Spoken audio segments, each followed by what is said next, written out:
Hello， 大家好，我是议员。各位还记得在昨天我发布一个影片，说关于一场 KVK 他们最终奖励没有办法好好的分配的事情吗？在我发布影片不久之后，真的有玩家联络我，并且发了大量的截图给我，总共有30多张截图。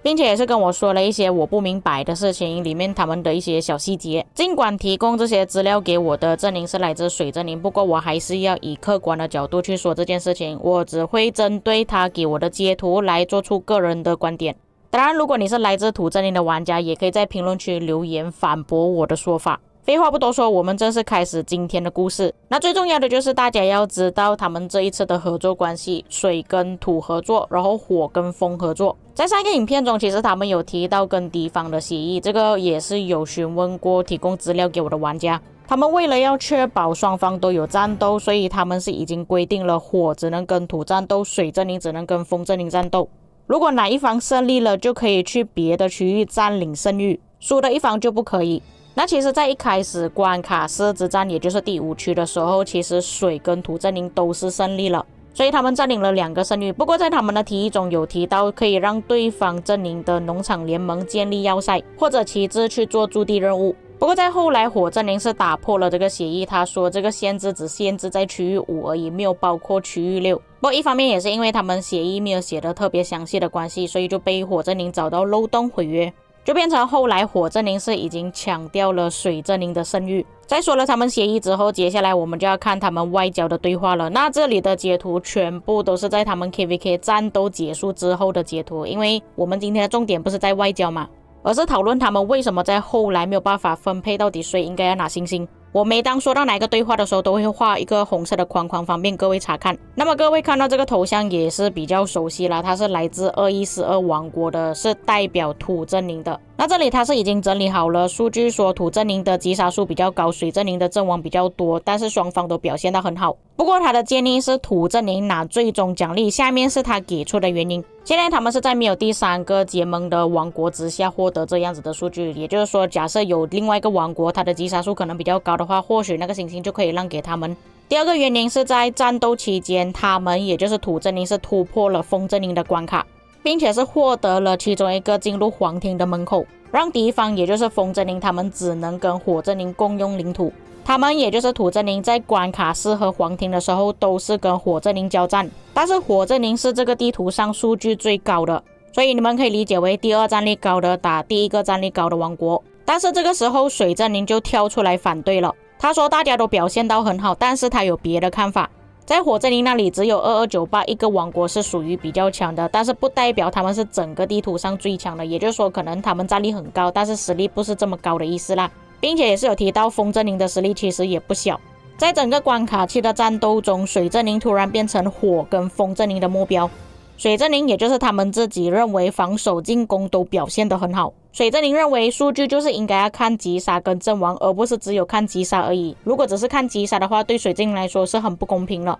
并且水阵营也是有提供数据，而且这个数据是在2142要求截止之前做出来的数据。还有说到第5区的数据，大部分战斗双方的阵营其实 buff 都是相同的，因为在早期他们是有协议嘛，只是后来火阵营破坏了这个协议。那火阵营是拿多了一个圣域还有圣殿，才导致从那个时候开始土阵营不得不使用额外的 buff 跟火阵营对战。但是风阵营跟水阵营在交战的时候并没有遇到这样子的问题，所以他就觉得说不公平，为什么你们水阵营不用遇到这样子的事情，然而我们土阵营就要遇到这样子的事情。不过水阵营认为说火阵营他是故意要破坏协议的，但是他们没有办法控制，也没有办法预料到火阵营会破坏协议。水阵营认为火跟风阵营会针对水阵营，是因为水阵营会比较容易突破，并且水阵营在关卡4也就是第5区的时候，其实跟火阵营交战了至少10天，也就是等到关卡5开放为止都还在战斗。或许对方是想到水阵营应该是没有什么力气了，毕竟已经战斗了这么多天，所以火跟风阵营才专门针对水阵营来打。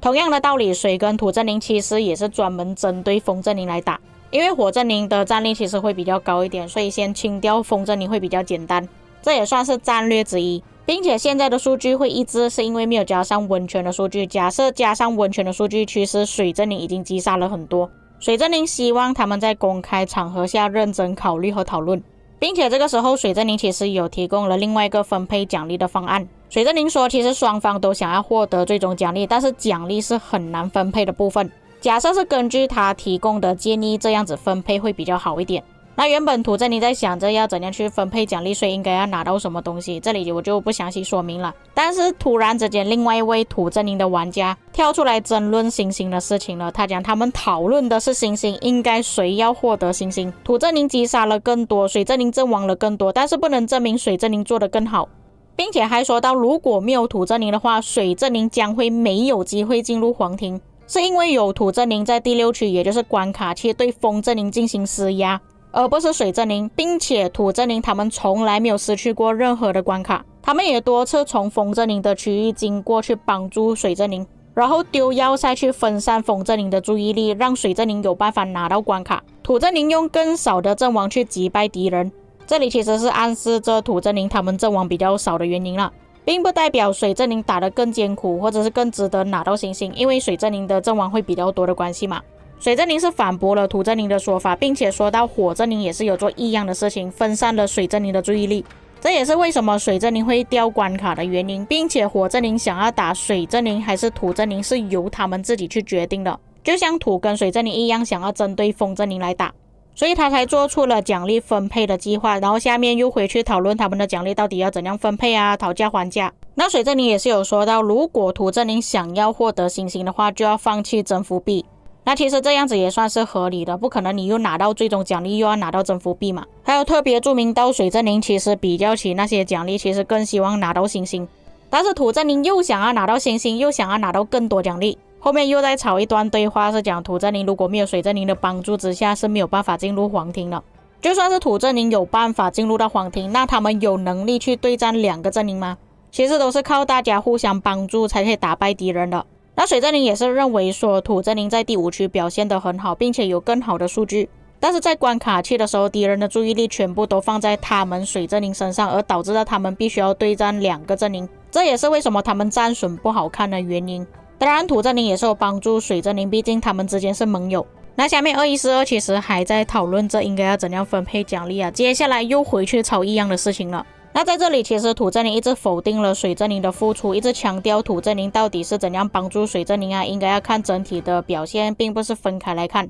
他这里所谓的整体表现就是整个 KVK 他们打到怎样，而不是只是看数据而已。这个其实跟我之前讲的那张截图是一样的道理。他不是在一开始外交的时候就有讲过哦，我们看不只是看数据而已啊，我们还要看其他东西，这个就是他所埋下的伏笔。但是他所谓的其他表现是根据什么东西来定义的呢？没有人知道。显然的，双方都想要拿到星星，也在争论这件事情到底要怎样解决这个问题。然后水精灵是说到，假设说他们从关卡4也就是第5区开始一直输给风精灵的话，他就没有什么话好讲。但事实上他们从第5区域开始就一直战胜了风精灵，但是火精灵又说他们只有2个王国在跟火精灵对战而已。水精灵就回复到，其实大家都在努力的做好自己，交叉合作肯定会出现1v2的情况，这个也是策略之一，他们必须要接受土精灵只有2个王国战斗，也不应该跟水精灵抱怨，应该要跟莉莉丝抱怨，并且也不是只有土精灵被1v2而已，水精灵也是1v2，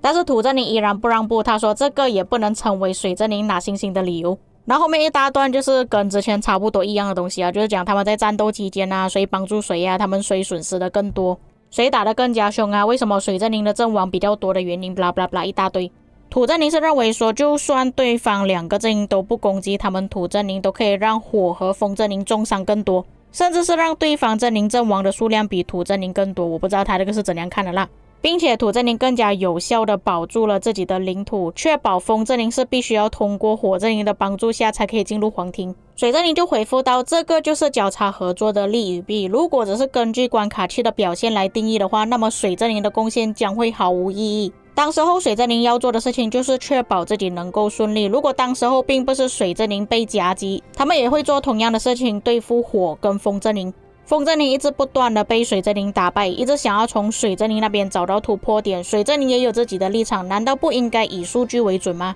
并且还说到，当水精灵被2个阵营攻击的时候，其实土精灵可以更快的去推掉对方的领土，所有的战斗都会消耗加速和资源。他就询问土精灵是否要愿意加入温泉的数据，并且土正宁是忽略掉了他们阵亡的部队，他们之前也是有跟土正宁提过，但是并没有得到任何的回复。要知道治疗一个 T5 比训练一个 T5 还要更加便宜，他们阵亡了 13.8 亿战力，换算去 T5 大概是 1.3 亿的 T5。那确实我在之前有计算过，其实训练部队是比你阵亡部队所消耗的资源加速还要更多的，所以我才认为说应该要计算阵亡部队，而不是只是看击杀而已。不过当然阵亡部队其实有一部分也是来自于小号啦，并不是全部都是来自大号的，所以它是全部计算成 T5， 我觉得这个也不太合适啦。接着土正宁就说火跟风正宁避开火正宁是因为怕了火正宁，而且土正宁也没有坐以待毙，他们还是有去帮助水正宁不少，他们的击杀能够证明一切，火正宁的战力损失证明火正宁能够把敌人挡在区域之外，火正宁甚至能够自由进入风正宁的区域去帮助水正宁靠近黄庭的关卡，但是水正宁没有办法做到这一点。我在想着这个老兄是不是忘记了水正宁正在被2个阵营打，我是没有看过一般的王国在被2个阵营同时攻击的情况下还可以自由进入敌方阵营的领土，除非是真的很强很强的阵营。但是你们刚刚也看到数据了，其实水阵营是这个地图里面战力实力是最低的，这也是为什么敌方要针对水阵营来打的原因，就是因为他太弱了，他们想要把水阵营给除掉之后再打土阵营。接着水阵营就回复到只有2种情况下是没有办法根据数据来定义的，一个就是有一个阵营它可以单独处理掉全部阵营，我这里打个比方啦，就像是1093它可以处理掉这个地图上全部王国，这样子的话数据就没有办法定义了。第二个原因就是另外一个盟友是已经输了，已经失败了。除了这2个原因之外，为什么不能用数据作为参考？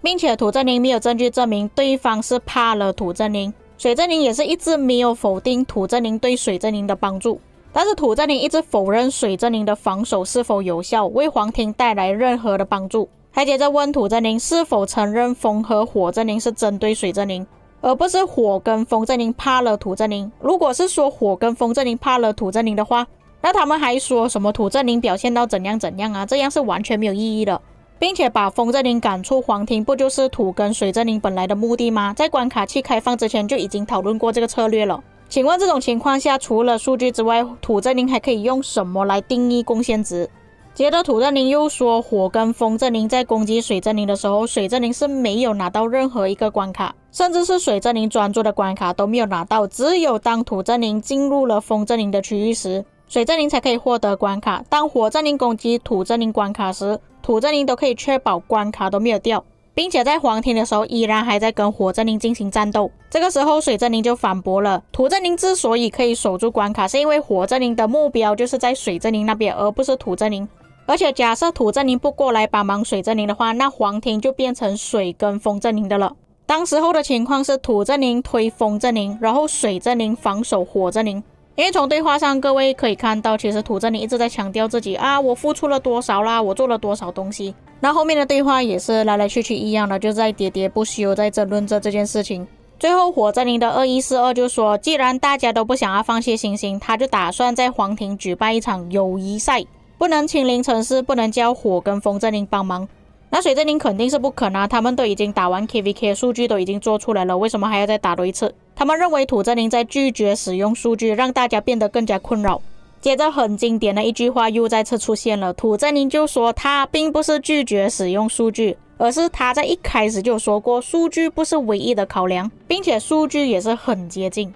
我不知道接近在哪里啦，明明那个阵亡相差这么远，只是击杀接近而已。这个时候水正宁当然是不爽啊，他说13亿的阵亡说很接近，水正宁的玩家都不理解为什么还要再次进行战斗，他们的数据根本就是不一样的。土正宁只是一直不断拿击杀作为比较，并且一直在强调自己在黄庭之前拿到多少的关卡，没有任何一个阵营跟他们有一样的成就。土正宁他们也不会坐以待毙，既然他们没有办法说服水正宁，但是水正宁也没有办法说服他们。阵亡是贡献，击杀也是贡献，入侵对方领土也是贡献，水正宁要以什么证明自己更加有贡献？更加严重的就是在后来土正宁的2142甚至说出了威胁性的对话，他建议水正宁在发生不友好的事情之前解决这个问题。那后面还是一样接着吵下去啊，不过最后总结啦，因为水正宁他们在之前消耗太多了，各位也看到数据了，阵亡的部队实在是太多了，再加上他们本来就不是这张地图上最强的阵营，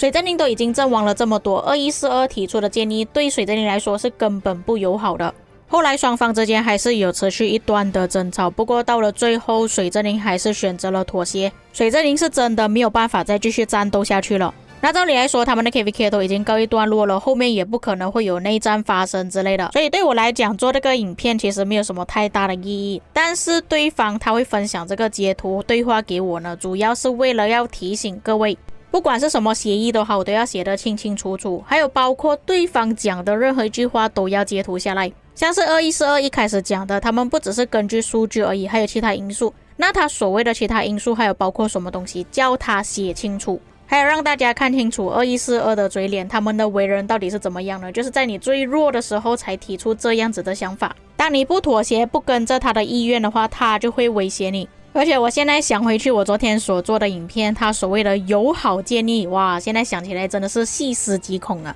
那以上就是他们这一次 KVK 所发生的事情，那为什么会吵起来的原因。不管怎样，还是再三提醒各位啦，毕竟打 KVK 我们所要花的精力、时间、金钱都不少，真的遇到这样子的事情，其实大家都会很无奈的。至于为什么他们双方都这么执着星星呢？就是因为他们两个都快要脑第5颗星星了，就要变成月亮了。至于各位观众对于这件事情有什么看法，可以在评论区给我知道。以上就是本期内容，我们下个影片再见。